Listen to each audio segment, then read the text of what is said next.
Hi friends, Swami Vivekananda చెప్పిన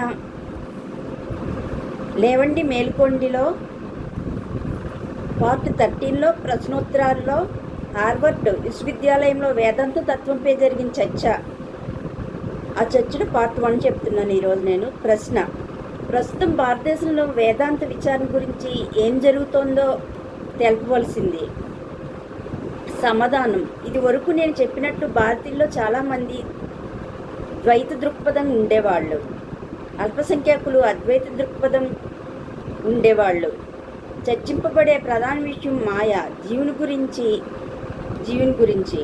నేను మొదటి దేశానికి వచ్చినప్పుడు ఇచ్చట పనివారు రాజకీయ విషయాలను గురించి చక్కగా తెలిసిన వారుగా గ్రహించాను.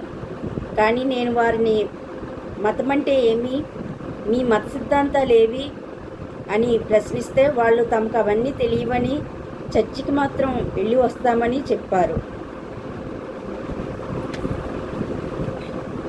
కానీ భారతదేశంలో నేను ఒక పొలం దున్నేవాడిని వద్దకు పోయి, అబ్బాయా నిన్నెవరు పరిపాలిస్తున్నారు అని అడిగితే అతను నాకు తెలియదు, నేను పన్నులను మాత్రమే చెల్లిస్తున్నాను అని చెబుతాడు. కానీ అతన్ని నీ మతం ఏమని అడిగితే వాడు తన రెంటిలో నమ్మకం కలవాడని చెబుతాడు. మాయను గూర్చి, జీవుని గూర్చి వాడు ఎంతైనా మాట్లాడగలడు. అతడు చదవలేడు, వ్రాయలేడు, కానీ సన్యాసుల వద్ద, బైరాగుల వద్ద వీటిని నేర్చుకున్నాడు. వాటిని గూర్చి విచారణ కూడా చేయగలడు, చేయడానికి ఇష్టపడతాడు కూడా.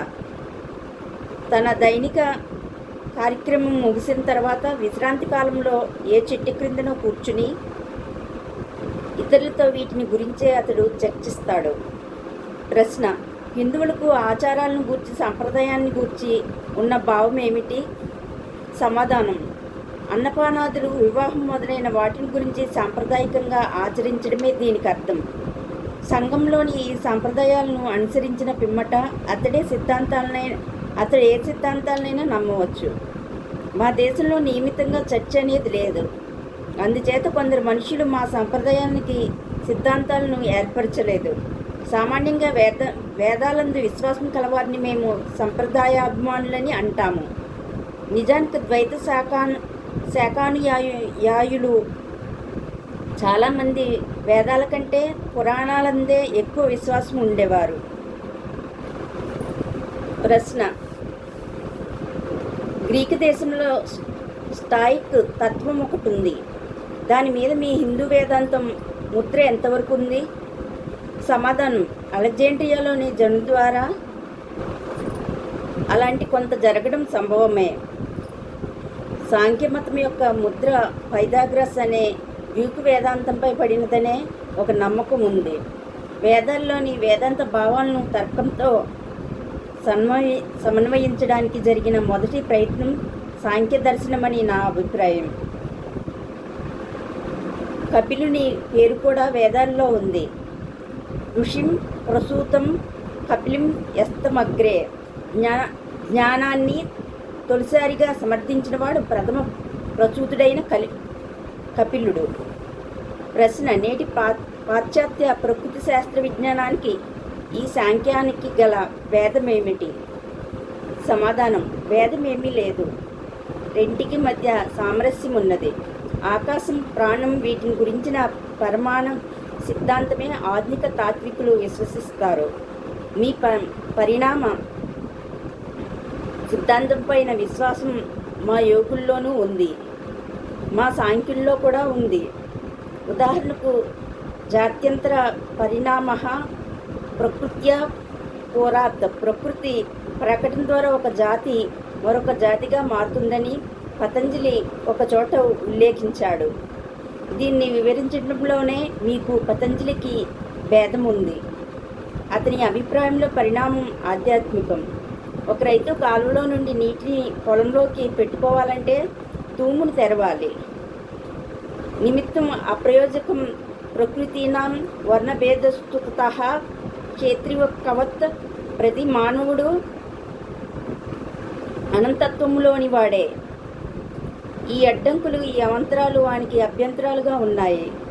అవి తొలగిపోయినంతనే అతడు అనంతతత్వంలోకి ప్రవేశిస్తాడు, తనను తాను వ్యక్తపరుచుకుంటాడు. జంతువులో మనుష్యుడు మరుగుపడి ఉన్నాడు. ఆ అడ్డు తొలగినంతనే అది మనుష్యుడే వ్యక్తమవుతుంది. అట్లే సరైన సందర్భం సన్నివేశం కలిగినంతనే మానవుల్లోని భగవంతుడు వ్యక్తమవుతున్నాడు. కాబట్టి ఈ కొంత సిద్ధాంతాలతో మాకు పేచీ ఏమీ లేదు. అట్లే ప్రత్యక్ష ప్రమాణమనేది ఒక విషయంలో సాంఖ్యులకు ఆధునిక శరీర శాస్త్రజ్ఞులకు ఎలాంటి భేదం లేదు. ప్రశ్న: కానీ మీ మార్గం వేరు. సమాధానం: అవును, మనస్సు యొక్క ఏకాగ్రతయే జ్ఞానానికి ఏకైక మార్గమని మా సిద్ధాంతం. భౌతిక శాస్త్రాల్లో మనస్సు యొక్క ఏకాగ్రత అంటే మనస్సును భౌతిక విషయాల మీద నిలుపుతున్నారు. అంతఃశాస్త్రంలో ఆత్మతత్వాన్ని నిలపడం జరుగుతున్నది. ఈ మనో ఏకాగ్రతనే మేము యోగం అంటాము. ప్రశ్న: ఈ ఏకాగ్రత చేత సిద్ధాంతాల యథార్థ్యం సిద్ధమవుతుందా? సమాధానం: యోగులు అవునంటారు. వారేమంటారంటే ఈ ఏకాగ్రత వల్ల ప్రపంచంలోని బయటి లోపలి సర్వ విషయ పరిజ్ఞానం కలుగుతుందని చెబుతారు. ప్రశ్న: అద్వైతవాది సృష్టితత్వాన్ని గురించి ఏమంటాడు? సమాధానం: అద్వైతి దీన్ని మరి ఇంద్రియగోచరమయ్యే ప్రపంచాన్ని మాయ అంటాడు. నిజానికి ఇది ఏమీ లేదు. మనం బంధితులమై ఉన్నప్పుడు ఈ భ్రాంతి కలుగుతుంది. ఈ భ్రాంతిలో ఒక నియతి ఉంది. దీనికి అతీతంగా ఎలాంటి నియతి కానీ శాసనం కానీ లేదు. ఉన్నది కేవలం ఒక్క స్వాతంత్ర్యం మాత్రమే. ప్రశ్న: అద్వైతం ద్వైతానికి విరోధయా? సమాధానం: ఉపనిషత్తులు ఒక నియమిత రూపంలో లేవు.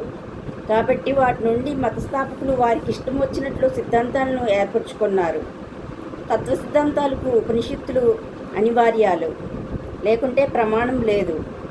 సర్వసిద్ధాంతాలకు మూల ఉపనిషత్తులు, సర్వసిద్ధాంతాలకు మూలం ఉపనిషత్తులు. నిజానికి అద్వైతం ద్వైత్వానికి విరోధి కాదు. అద్వైతం 3 సోపానాల్లో ఒకటి. ప్రతి మతంలోనూ 3 సోపానాలు ఉంటాయి. అందులో మొదటిది ద్వైతం, రెండోది విశిష్టాద్వైతం, చివరిది అద్వైతం. ఇవి పరస్పర విరుద్ధాలు కావు, పరస్పర సహాయకాలు. ప్రశ్న: మాయ కానీ అజ్ఞానం కానీ ఎందుకున్నాయి? సమాధానం: ఎందుకు అనే ప్రశ్న కారణకార్య సూత్రాన్ని మించి చేయలేము. మాయ యొక్క అవధిలోనే ఈ ప్రశ్న తలెత్తుతుంది. ప్రశ్న తార్కికంగా వేసినప్పుడే దానికి సరైన సమాధానం లభిస్తుంది, లేకుంటే లేదు. ప్రశ్న: సగుణ ఈశ్వరుడు మాయకు చెందినవాడా? సమాధానం: అట్లా అనవచ్చు. నిజానికి ఈశ్వరుడు మాయలో నుండి చూడబడే పరతత్వం. ప్రకృతి చేత నిబిద్ధమైన ఆ పరతత్వమే జీవుడు. దానిపై అధికారము చేయువాడు ఈశ్వరుడు.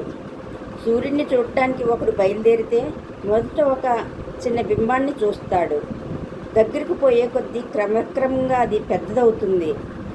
సమీపించే కొద్దీ ఆ సూర్యబింబం పెద్దదవుతూ పోతుంది. చివరికి అతడు అసలు సూర్యుడిని చూస్తాడు. అతడు ప్రయాణం చేసేటప్పుడు ప్రతి మజిలీలోనూ కనపడే సూర్యుడు స్థూల దృష్టికి వేరుగా కనబడతాడు. కానీ అన్ని మజిలీల్లోనూ అతడు చూచేది ఒక సూర్యున్నే. అట్లే అన్నీ కూడా పరతత్వ దర్శనాలే. కాబట్టి అన్నీ సత్యాలే. అసత్య దర్శనాలేవీ లేవు. కానీ అవన్నీ నిన్ను స్థాయిలోనివని తెలియవలసి ఉంది. ప్రశ్న: ఆ పరతత్వాన్ని చేరడానికి మార్గాలేవి? సమాధానం: 2 మార్గాలు ఉన్నాయి. ఒకటి అన్వయ మార్గం, 2 వ్యతిరేక మార్గం. అన్వయ మార్గానికి ఆలంబం ప్రేమ. ఇందులో నుండే సమస్త విశ్వం నడుస్తూ ఉంది.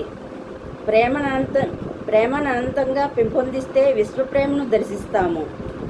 రెండవది వ్యతిరేక మార్గం, నేతి మార్గం. అంతటిని ఇది కాదు అని తొలగిపోవడం. చివరకు మనస్సే నశిస్తుంది. అప్పుడే సత్య సాక్షాత్కారం అవుతుంది. ఈ స్థితినే సమాధి అంటాము. ఇది చిదతీతమైన స్థితి. ప్రశ్న: అనగా అప్పుడు విషయంలో లీనమవుతుందా? సమాధానం: విషయం విషయంలో లేనిమోవడం కానీ విషయంలో చొప్పించడం కాదు. అప్పుడు ఈ ప్రపంచమంతా నశించి నేనొక్కడినే మాత్రమే మిగిలి ఉంటాను. ఓకే ఫ్రెండ్స్, ప్రశ్నోత్తరాలలో వివేకానంద చెప్పిన సోదరిమణులారా లేవండి మేల్కొండిలో పార్ట్ 13లో ప్రశ్నోత్తరాలలో పార్ట్ 13లో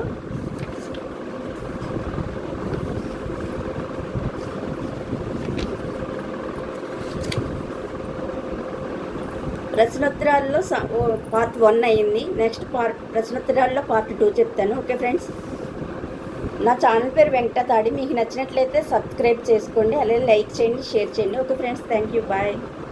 అలాగే నేను చెప్తున్నా ఈ వివేకానంద లేవండి మేల్కొండిలో ఏమన్నా మిస్టేక్స్ ఉంటే దయచేసి నన్ను క్షమించండి. Okay friends, thank you, bye.